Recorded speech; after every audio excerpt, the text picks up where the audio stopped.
जय हिंद जय बिहार। देखिए संज्ञा आपको दे चुके हैं, अब सर्वनाम की बारी है। सर्वनाम, सर्वनाम क्या होता है? प्रोनाउन, प्रोनाउन सर्वनाम, ये प्रोनाउन देखना है। ये सर्वनाम क्या है? तो देखिए संज्ञा, ऐसे तो लिखा तो मिलता है कि संज्ञा के बदले में आने वाले शब्द को सर्वनाम कहते हैं, ये नहीं, स्पष्ट देखिए संज्ञाओं बहुत सारे होते हैं, अथवा नामों, चाहे संज्ञा हो या नाम हो, संज्ञाओं अथवा नामों के बदले में प्रयोग होने वाले शब्द को सर्वनाम कहते हैं। संज्ञा या नाम हो, उसके बदले में जो शब्द प्रयोग होगा उसे सर्वनाम कहते हैं। जैसे राम पटना गया, राम भात खाया, मोहन, ऐसे बार बार राम नहीं, अच्छा नहीं लगता है, इसलिए उसके बदले में राम भात खाता है, वह पटना जाता है, ऐसा कुछ उसके बदले में हमको सब प्रयोग करना है। जैसे गाय, गाय पढ़ने बदले गाय चौपाया जानवर होता है, गाय के 2 पैर होते हैं, गाय के 2 सींग होते हैं, ऐसा नहीं प्रयोग करना है, ये गलत है, अच्छा नहीं लगता है। गाय एक चौपाया जानवर है, इसके 2 पैर होते हैं, 4 पैर होते हैं, 2 सींग होते हैं, 2 आंखें होती हैं, ऐसा करके लिखते हैं। गाय दूध देती है, दूध से मिठाई बनता है, ऐसा लिखा जाता है, तो उसके बदले में हमको प्रयोग करना है।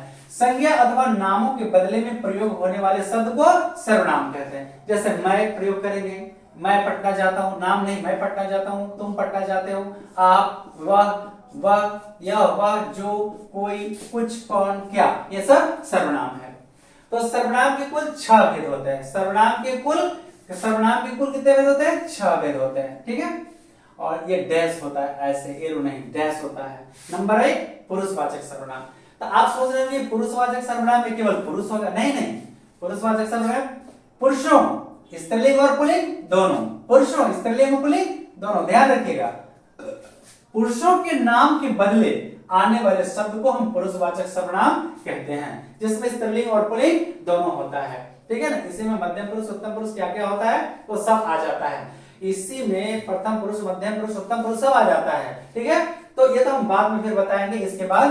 तो पुरुषवाचक सर्वनाम पुरुषों, स्त्री और पुल्लिंग दोनों, पुरुषों के नाम के बदले आने वाले शब्द को हम पुरुषवाचक सर्वनाम कहते हैं। हम क्या सब कुछ कहता है, तो पुरुषों के नाम के बदले आने वाले शब्द को सर्वनाम कहते हैं। तो पुरुष ही मत समझिएगा, स्त्रीलिंग और पुल्लिंग दोनों होता है। जैसे मैं जाता हूं, ये तो पुरुष जा रहा है, मैं जाती हूं, मैं तो दोनों के लिए प्रयोग हुआ, तो मैं जाता हूं, मैं जाती हूं, ये बता रहा है स्त्रीलिंग और ये बता रहा है पुल्लिंग, ठीक है।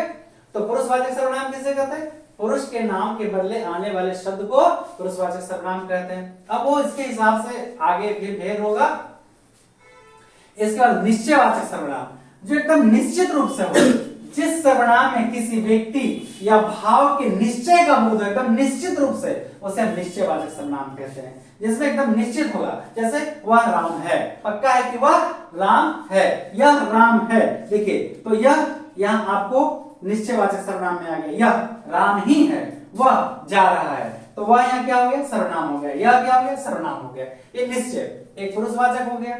जैसे स्त्री पुरुष का मैं जाता हूं, मैं जाती हूं, यह पुरुष स्त्री का बोध करा रहा है, तब पुरुषवाचक सर्वनाम कहते हैं। एकदम निश्चय रूप से कहेगा कि यह फलाना है, यह राम है, तो यह यहाँ सर्वनाम हो गया। वह जा रहा है, तो वह सर्वनाम, ठीक है। अनिश्चयवाचक सर्वनाम, जिस सर्वनाम में वस्तु या व्यक्ति या भाव के अनिश्चितता का बोध हो, उसे अनिश्चयवाचक सर्वनाम कहते हैं। तो जिसमें निश्चय का बोध रहता है, किसी व्यक्ति या भाव के निश्चय होने का बोध हो, निश्चयवाचक। जो अनिश्चय का बोध करा दे, अनिश्चयवाचक। कोई होगा, कोई यहाँ अनिश्चय हो गया, कुछ है, कुछ दो, कुछ भी दे दो, तो कुछ यहाँ क्या हो गया? अनिश्चय हो गया। तो पहले पुरुषवाचक सर्वनाम, जिसे पुरुष और स्त्री का बोध, उसे पुरुषवाचक सर्वनाम कहते हैं। जो निश्चित हो उसे निश्चयवाचक सर्वनाम कहते हैं। अनिश्चय, जिस सर्वनाम में कोई वस्तु या भाव के नाम निश्चय नहीं हो, उसे अनिश्चयवाचक सर्वनाम कहते हैं। चौथा नंबर देखिए, संबंधवाचक सर्वनाम। संबंध तो समझ रही है, रिलेशन, संबंध, एक दूसरे के साथ संबंध बताएगा, उसे संबंधवाचक सर्वनाम कहते हैं।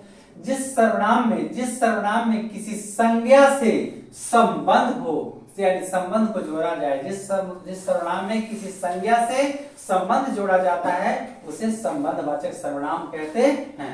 जैसे वह कौन है, वह क्या हुआ, वो वह आपका सर्वनाम हो गया। वह कौन है, जो क्या है, जो दरवाजे पे खड़ा है, वह कौन है जो दरवाजे पे खड़ा है, तो वह का संबंध किसके साथ है? जो के साथ। वह कौन है जो दरवाजे पे खड़ा है, तो जो यहाँ सर्वनाम हो गया। जो कहो सो होगा, मतलब जो तुम कहोगे वही होगा, जो तुम कहोगे जो होगा, इसके बदले ये नहीं जो तुम कहोगे सो होगा, जो तुम कहोगे वही बात होना है। ठीक है, तो जिससे संज्ञा के साथ संबंध बता दे उस संबंधवाचक सर्वनाम कहते हैं। निज, निज माने अपना, निज माने अपना, निज माने क्या होता है? अपना। हाँ, निजवाचक सर्वनाम। जिस सर्वनाम में निज, जिस सर्वनाम में निज या स्वयं का बोध हो उसे निजवाचक सर्वनाम, निज माने अपना, जिस सर्वनाम में निजता का बोध हो, स्वयं का बोध हो, अपनापन का बोध हो उसे हम निजवाचक सर्वनाम कहते हैं। जैसे मैं आप ही चला जाऊंगा, मैं खुद अपने आप ही चला जाऊंगा, अपने आप को बोल रहा है मैं अपने आप चला जाऊंगा, आपको पहुंचाने की जरूरत नहीं है। आगे प्रश्नवाचक सर्वनाम, तो सिंपल है, जिस सर्वनाम में प्रश्न का बोध हो उसे प्रश्नवाचक सर्वनाम कहते हैं। जिस सर्वनाम से प्रश्न का बोध हो उसे हम प्रश्नवाचक सर्वनाम कहते हैं।